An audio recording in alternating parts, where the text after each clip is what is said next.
Halo teman-teman semua, assalamualaikum warahmatullahi wabarakatuh. Bapak-bapak, ibu-ibu, semoga sehat selalu, amin ya rabbal alamin. Oke, kali ini kita akan mendengarkan ceramah dari Habib Fahri bin Idris ya teman-teman. Kita simak saja, insya Allah ini banget menggelegar banget ya teman-teman, seperti ceramahnya Habib yang lain seperti Habib Bahar. Oke, kita lihat saja ke videonya. Gibran kayak Sayyidina Abu Bakar sama Sayyidina Ali. Dailah, lu ngambil contoh dari mananya? Kejauhan. Kita sama sahabat Nabi nggak ada seujung kuku. Sebanyak-banyaknya amal bapak ditimbang sama amal sahabat Nabi nggak ada seujung kuku. Nah kita sholat aja nggak ketahuan. Sholat kadang-kadang berentang-berentong, kadang udah azan kita nggak sholat. Kalau sahabat-sahabat Nabi begitu mau azan udah standby semua. Lah ini jam 6 udah ngomong jam 6 ya, bukan sholat malah minta musik. Mau disamain sama sahabat Nabi bagaimana sih lo? Iya, ini katanya yang satu lagi nih, katanya kayak Sayyidina Ali karena masih muda. Kan main. Sayyidina Ali itu akhlaknya Masya Allah, mau ama yang muda ama yang tua akhlaknya cakep. Nah kalau anak muda suka ngeledek orang tua lagi debat pakai celana celinguk, itu bukan Sayyidina Ali. Kalau ada anak kecil sama yang tua songong akhlaknya, itu bukan Sayyidina Ali, pantasnya sandingin sama Sinchan, sama modelnya. Pemimpin yang terbaik yang bagaimana? Pemimpin yang terbaik adalah yang mendapatkan redhonya Allah, bukan cuma yang jadi. Ini kadang-kadang yang belum jadi aja udah ngomong, itu kan udah menang tuh quick count. Berarti kan itu pemimpin nanti kalau jadi dilantik itu pemimpin yang dipilih sama Allah. Jadinya nggak lepas memang dari ketentuan Allah. Permasalahannya Allah redho apa enggak? Sekarang gue tanya, Fir'aun pemimpin bukan? Penguasa bukan? Allah redho enggak? Tuh.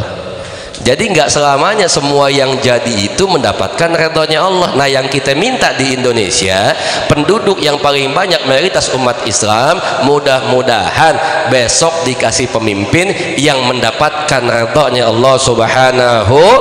Kalau sudah dapat redho Allah, Allah akan kasih mudah semua urusannya. Indonesia akan Allah jadikan kembali baldatun thayyibatun wa rabbun. Ya, makanya kemarin suruh pimpin dikasih tahu sama ulama segala macam, jangan yang penting ini aja nih pemimpin joget-joget. Sekarang beras mahal makan tuh joget. Sama aja udah. Bismillahirrahmanirrahim. Assalamualaikum warahmatullahi wabarakatuh. Bismillahirrahmanirrahim. Alhamdulillahilladzi ja'alal islama dinan kamilan wa ja'ala salata imadad dinil islam wa ja'ala sawma ibadatan lil mu'minin wa ja'alal aida yawmal faizin wa ja'alal jannata ma'adatan lil muslimin. Asyhadu an la ilaha illallah wahdahu la syarika lah wa asyhadu anna Muhammadan abduhu wa rasuluh la nabiyya ba'dah. Allahumma fasalli wa sallim wa karim ashabihi wa tabi'in lahum bi ihsanin ila yaumiddin, amma ba'd. Yang sama kita muliakan, yang sama kita hormati kepada segenap para habaib, bil khusus Sayyidul Walid, saya punya orang tua tercinta Sayyidul Habib Aidrus bin Ali bin Ahmad Jamalil. Kita doakan mudah-mudahan Allah panjangkan usia beliau, mata'an Allah bituli hayatihi wa nafa'ana bi'ulumi wa katharallah bi'amsalih. Kemudian kepada segenap para kiai, ada Kiai Haji Khalil Nafis, kemudian juga ada Kiai Haji Farazi Khatib, kemudian juga tadi ada Kiai Haji Awid Masyhuri dan lain sebagainya. Yang sama kita doakan mudah-mudahan beliau semua senantiasa dibela perjuangan dakwahnya. Wabil khusus kepada segenap panitia peringatan malam ini yang kita sama hadiri, yakni anak-anak dari Majelis Al-Habibiyah, ya mudah-mudahan apa yang diniatkan oleh panitia, yang diupayakan dan diusahakan senantiasa dibalas oleh Allah dengan pahala yang berlipat ganda. Wabil khusus kepada semua jamaah yang hadir yang sampai dengan malam ini masih setia duduk di jalanan ini. Mudah-mudahan duduknya kita semua Allah jadikan sebagai tambahan amal ibadah kita. Pulang dari sini kita semua mendapatkan ampunan daripada Allah Subhanahu wa taala dan punya kesempatan untuk ziarah ke makam Nabi kita Muhammad sallallahu alaihi wa alihi wasallam. Taib ibadallah. Tadi sudah banyak tausiah yang disampaikan dari saya dari walid, saya punya orang tua, kemudian dilanjutkan sama Ustadz Awid, kemudian juga sama Kiai Haji Khalil Nafis. Saya rasa sudah semua disampaikan, tetapi inti daripada tausiah yang tadi disampaikan semua adalah supaya kita ini semakin yakin, semakin percaya dengan kuasanya Allah Subhanahu wa ta'ala. Kalau saya boleh tanya sama semua jamaah yang hadir, kira-kira kita ini kalau Allah kasih ketentuan terima atau tolak? Husnudon apa suudon? Belum tentu. Kenapa belum tentu? Tadi sebelum acara panitia diuji sama Allah. Apa ujiannya? Hujan. Biasanya panitia kalau udah bikin acara hujan, yang paling pertama ngedumel dia. Nggak elah pakai hujan. Padahal di acara ini kita diajak supaya husnudzan sama Allah. Kenapa diomelin hujannya? Memang Allah punya mau hujan ya hujan, betul? Betul? Taib. Mudah-mudahan hujan yang tadi Allah turunkan segitu banyak di tengah-tengah kita, segitu banyak juga Allah turunkan ampunan dan rezeki buat kita. Amin ya rabbal Allahumma sayyiban nafi'a. Ibadallah, tadi yang saya ikuti intinya pada malam ini adalah ada dua pembahasan. Yang pertama yakni tentang Isra wal Mi'raj, yang kedua tentang puasa. Mudah-mudahan kita ketemu dengan bulan Ramadan. Allahumma barik lana fi Sya'ban wa balighna Ramadan. Dan kedua-duanya ini, kalau Mi'raj intinya adalah hasilnya. Apa hasilnya? Salat. Jadi ibu bapak yang duduk di sini dari tadi jam 8 sampai dengan sekarang jam 11 lewat, udah hampir 3 jam. Kalau selesai acara ini masih ada yang meninggalkan sholat sengaja, itu artinya kedatangan kita malam ini sia-sia, nggak ada faedahnya. Kita bisa duduk 3 jam untuk mendengarkan tausiah demi tausiah yang intinya menceritakan tentang pentingnya sholat. Selesai acara nggak sholat berarti sia-sia datangnya kita. Bukan acaranya sia-sia, tapi hadirnya kita ternyata tidak membawa manfaat buat kita. Kalau begitu saya tanya, besok tetap sholat nggak?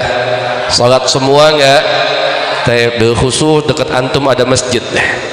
Dulu saya punya enjit ngajar di situ, kemudian diteruskan oleh saya punya orang tua, sekarang gantian saya ngajar di situ. Artinya beruntung kalau kita masih hidup dekat sama tapi sayangnya tidak semua yang dekat masjid hatinya terpanggil ke betul nggak? Kadang-kadang yang suka sedih yang rumahnya agak jauh ya, kadang-kadang ada orang saya begitu, kayak kan kalau ngajar tuh suka parkir mobil di sini nih depan rumah Pak Fajar. Kadang-kadang saya lihat ada jamaah masjid jalan kaki dari pojok sana, kan agak jauh ke masjid. Kadang-kadang yang sedih yang jauh ke masjid, yang depan masjid kagak ke masjid, betul? Betul?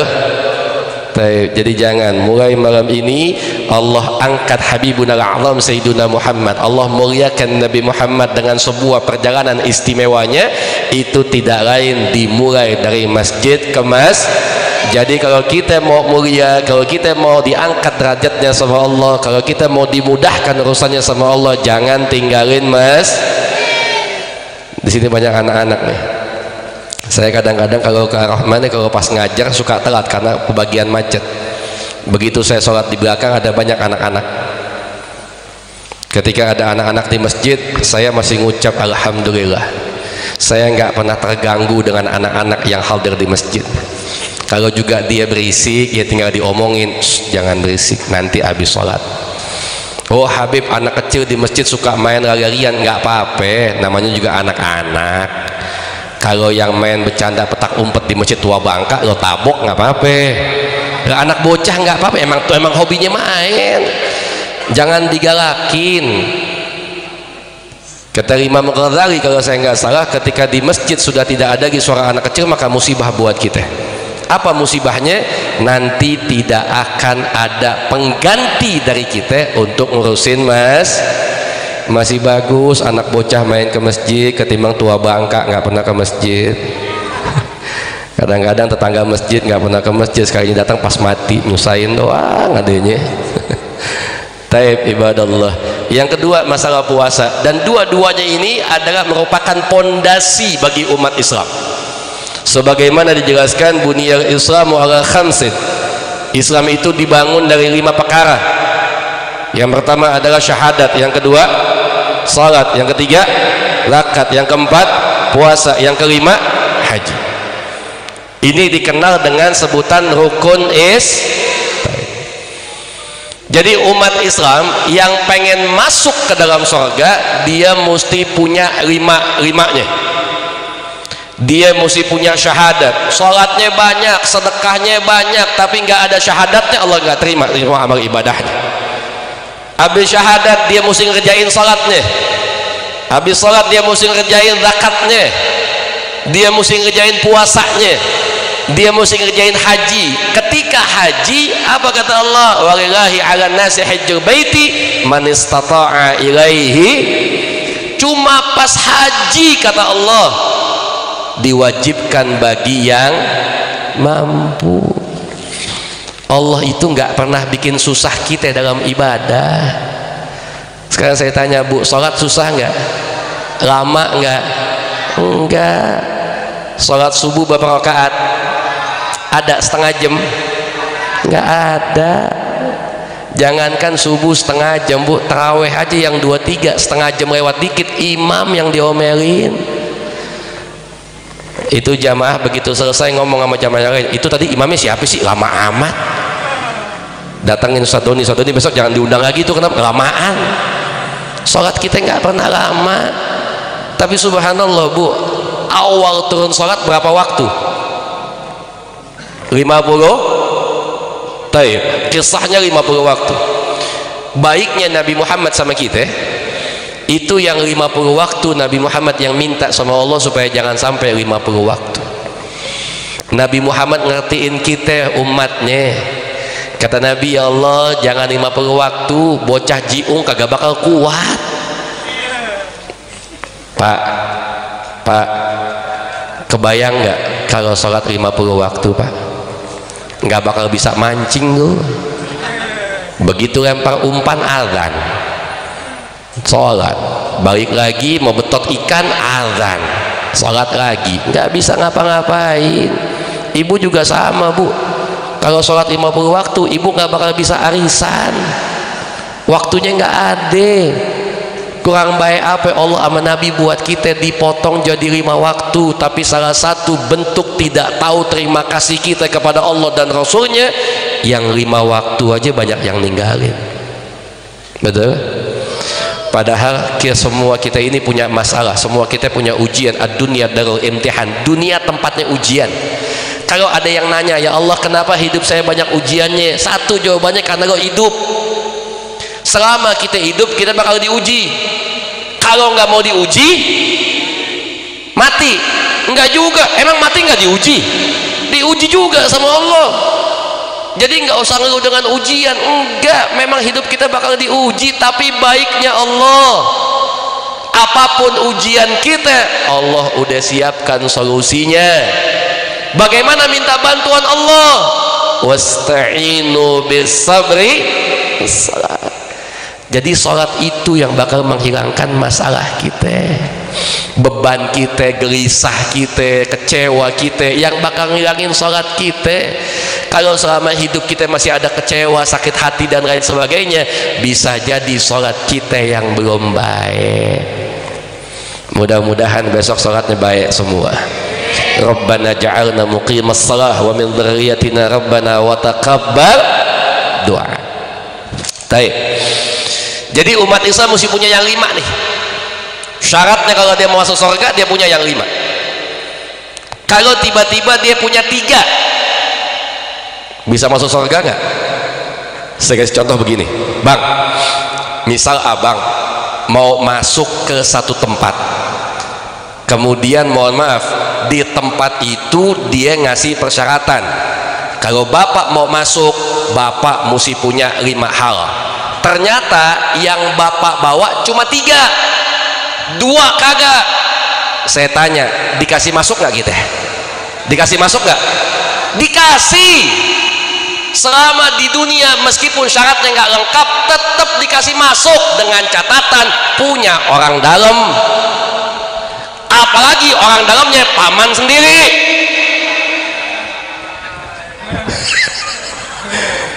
Cengenges lo kan, gue cuma ngomongin tempat doang, lu ngebayanginnya siapa?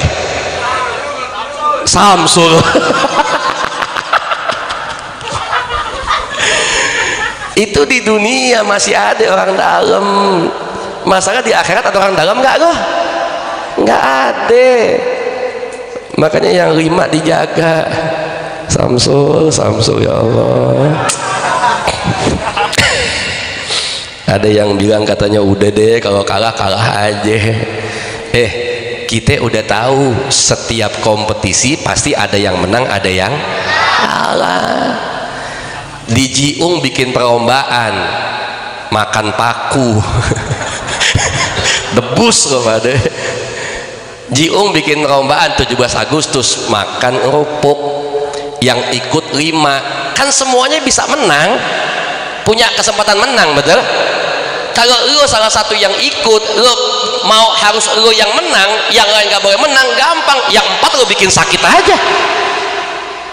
Kita tahu kok pasti ada yang menang ada yang kalah, bukan masalah menang kalahnya tapi prosesnya.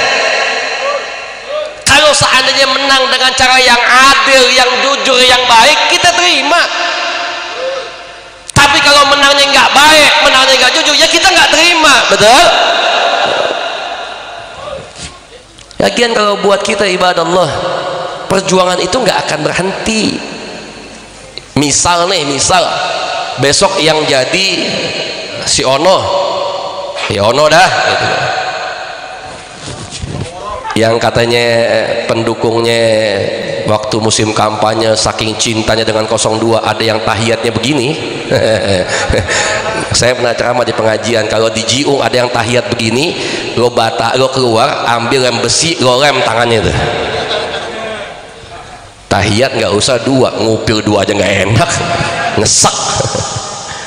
Ya, taib ibadallah. Ya. Jadi nggak gitu sebetulnya. Yang menang 02 kita akan terus berjuang kok.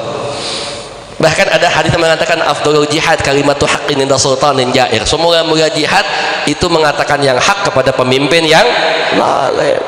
Kalau calon pemimpin nggak punya janji, besok dia bikin aturan semau maunya, kita nagih dibalikin. Emang kok janjiin apaan sama lu?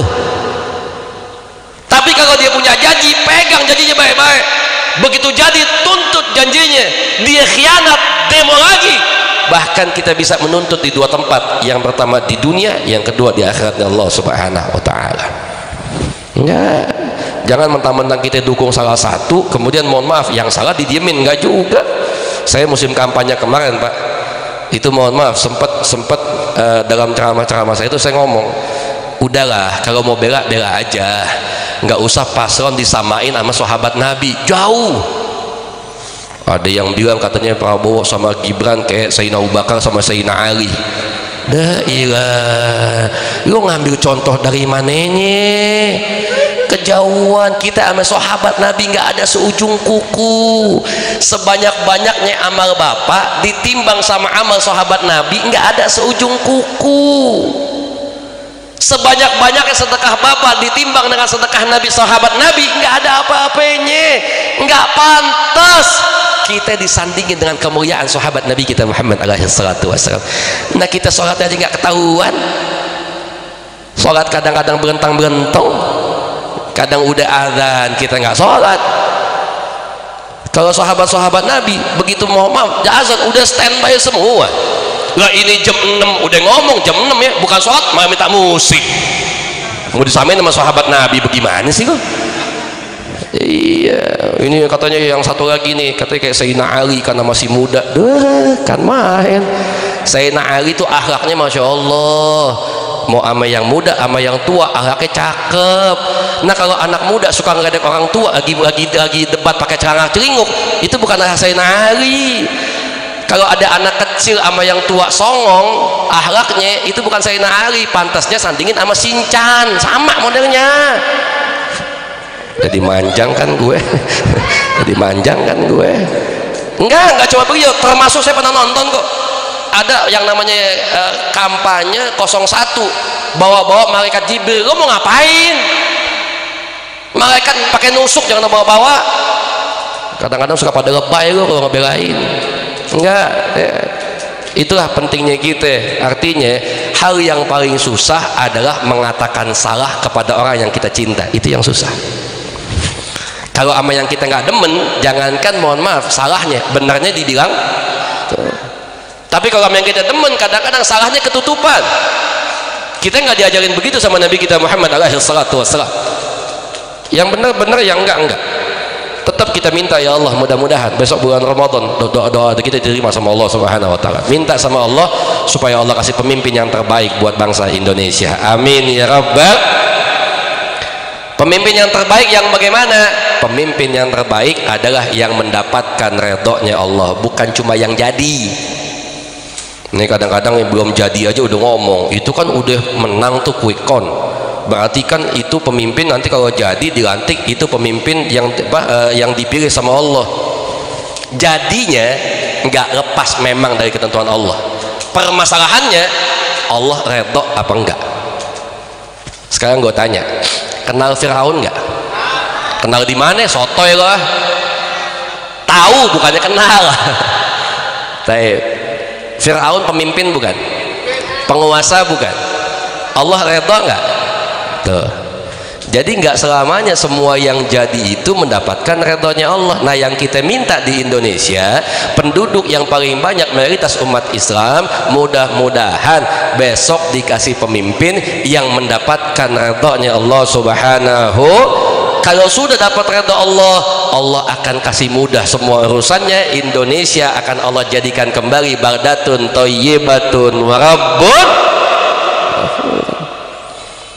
Ya, makanya kemarin suruh pimpin dikasih tahu sama ulama segala macam. Jangan, yang penting ini aja nih pemimpin joget-joget. Sekarang beras mahal makan tuh joget. Ya, kadang-kadang yang sedih saya suka baca di sosmed tuh. Ada yang bela mati-matian, begitu selesai kampanye duitnya habis minjem duit. Tengil pada gua. Ya, taib ya ikhwan. Yang kedua soal puasa, jangan tinggal puasa ya Pak. Ya, saya ngomong puasa nggak banyak lah. Cuma saya udah husnudzon, udah paham semua soal puasa. Yang saya tekenin, tolong jaga kemuliaan Ramadan. Itu aja. Indonesia khususnya Jakarta, penduduknya paling banyak adalah umat betul? Semestinya di saat Ramadan itu kita nggak ketemu ada yang makan di sembarang tempat siang-siang. Tapi saya tanya, banyak nggak? Banyak nggak? Kenapa bisa banyak? Kira-kira kalau saya nuntut supaya mohon maaf untuk menghormati puasa semua nggak boleh makan siang-siang tempat terbuka, yang disalahin saya apa yang makan? Nih yang disalahin. Pasti jawabannya jangan mentang-mentang mayoritas ya. Pasti jawabannya kan di Jakarta nggak semuanya Muslim. Iya, saya tahu kok. Kalau saya ambil contoh Mekah Madinah itu akan dijawab ya udah lo tinggalnya di Mekah tuh, jawabannya tuh di sini tuh. Saya nggak ngambil Mekah Madinah, saya ambil contoh Bali. Bapak tahu Bali? Umat Hindu paling banyak, tapi di Bali ada umat Islam, ada Nasrani dan lain sebagainya. Ketika umat Hindu mayoritas di Bali nyepi, itu mohon maaf umat Islam ikut merasakan nuansa nyepi meskipun nggak ikutan nyepi.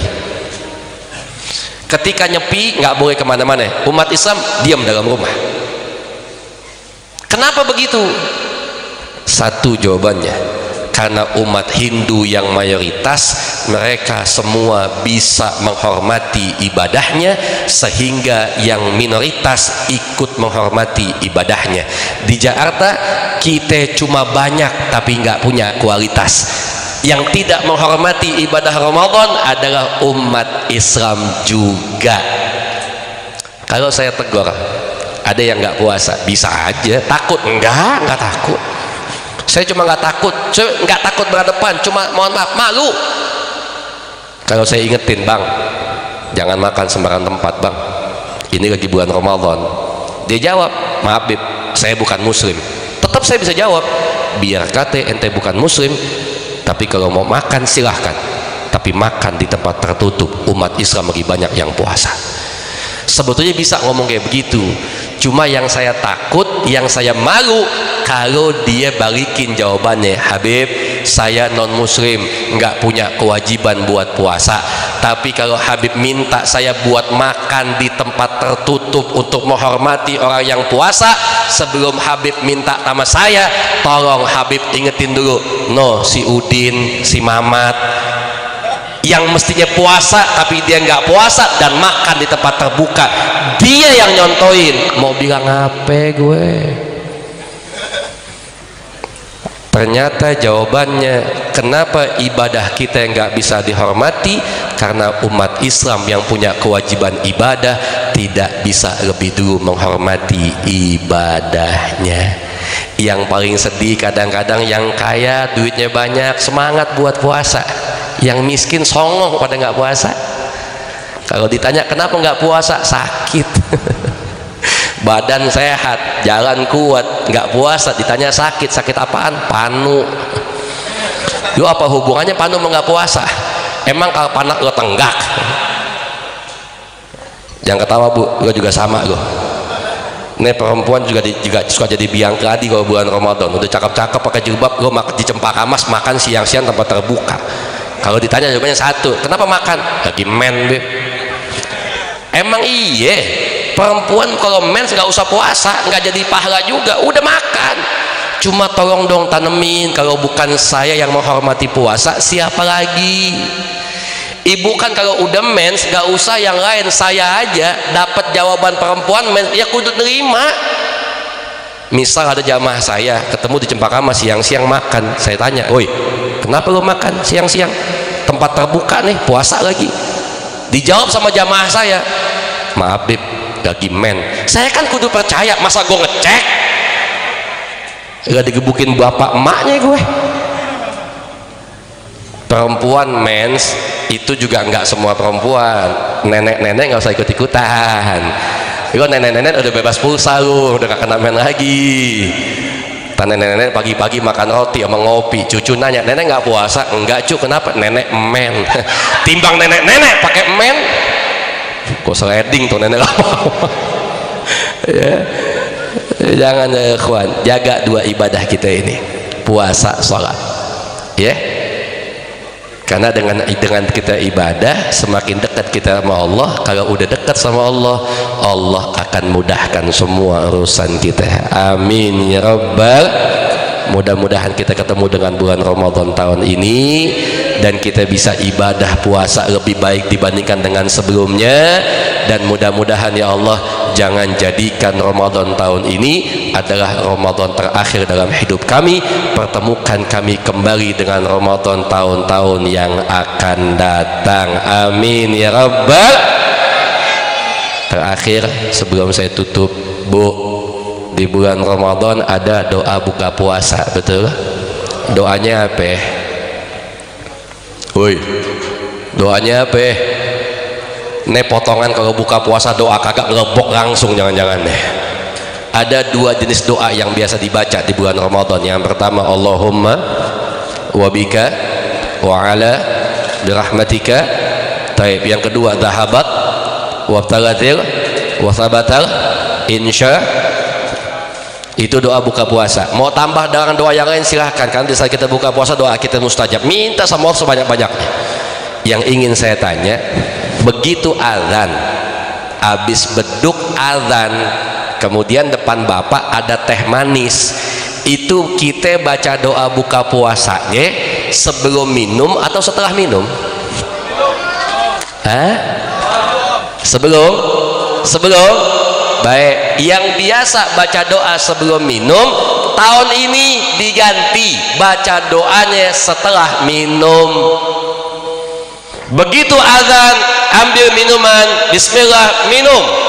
Selesai minum baru baca doa Allahumma laka sumtu atau dhahabat dhama'u. Kenapa? Karena doa yang bapak baca kalau dibaca sebelum minum nggak nyambung. Dhahabat dhama'u artinya apa?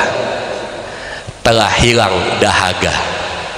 Nah bapak, waktu bapak baca sebelum bapak minum kan masih puasa, kan masih dahaga, belum hilang dahaganya. Wabtalatil uruq, dan telah basah tenggorokan. Basah pakai apaan lu? Makanya enggak minum dulu baru baca doa. Cuma kudu diinget tuh, habis minum doa, habis minum doa, habis minum doa. Karena penyakit kita biasanya kalau udah minum lupa. Ya, taib itu aja lah yang mudah-mudahan termasuk hari ini kita peringati haul daripada saya punya saya Dirjat. Doakan mudah-mudahan kami anak cucu beliau bisa meneruskan perjuangan beliau, dan mudah-mudahan kita bisa mengambil keberkahan daripada orang-orang saleh. Dan ya Allah, kalau malam ini kami kumpul di sini, mudah-mudahan suatu saat nanti kami kumpul di surgamu ya Allah, amin ya rabbal. Sebelum saya tutup, saya mohon dibukakan pintu maaf yang seluas-luasnya, karena apa ya? Nggak ada yang lainnya, yang lebih tua nggak ada. Hah? Sebelum saya tutup, saya mohon dibukakan pintu maaf yang seluas-luasnya atas nama saya pribadi, atas nama saya punya orang tua, dan juga atas nama majelis kami di Masjid Ar-Rahmah. Kalau selama saya ngajar di sini ada kata-kata yang nggak baik, ada kata-kata yang nyinggung atau tingkah laku yang kurang sopan, saya mohon dibukakan pintu maaf yang seluas-luasnya. Supaya apa? Supaya kita masuk dalam bulan Ramadan, bulan yang suci, kita sudah lebih dulu terbebas dari dosa. Kitanya udah suci dari dosa, kita masuk dalam bulan yang suci supaya Allah lebih mudahkan amal ibadah kita. Amin ya rabbal. Alhamdulillah. Oke teman-teman, yang bapak-bapak, ibu-ibu semua, tadi dia ceramah dari Habib Fahri bin Idrus tentang kecurangan pemilu, dan nggak bakal diridhoi oleh Allah kalau emang menangnya dengan hasil curang ya bapak-bapak, ibu-ibu semuanya. Kita doakan Habib Fahri bin Idrus sehat selalu, amin ya Allah ya rabbal alamin.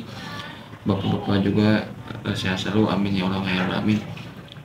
Kita doakan semoga Indonesia rakyatnya pada sejahtera, amin ya Allah ya rabbal alamin. Al-Fatihah. A'udzubillahi minasyaitonir rajim. Bismillahirrahmanirrahim. Alhamdulillahirabbil alamin arrahmanir rahim maliki yaumiddin. Iyyaka na'budu wa iyyaka nasta'in ihdinas siratal mustaqim siratal ladzina an'amta 'alaihim ghairil maghdubi 'alaihim waladdallin. Terima kasih. Assalamualaikum warahmatullahi wabarakatuh.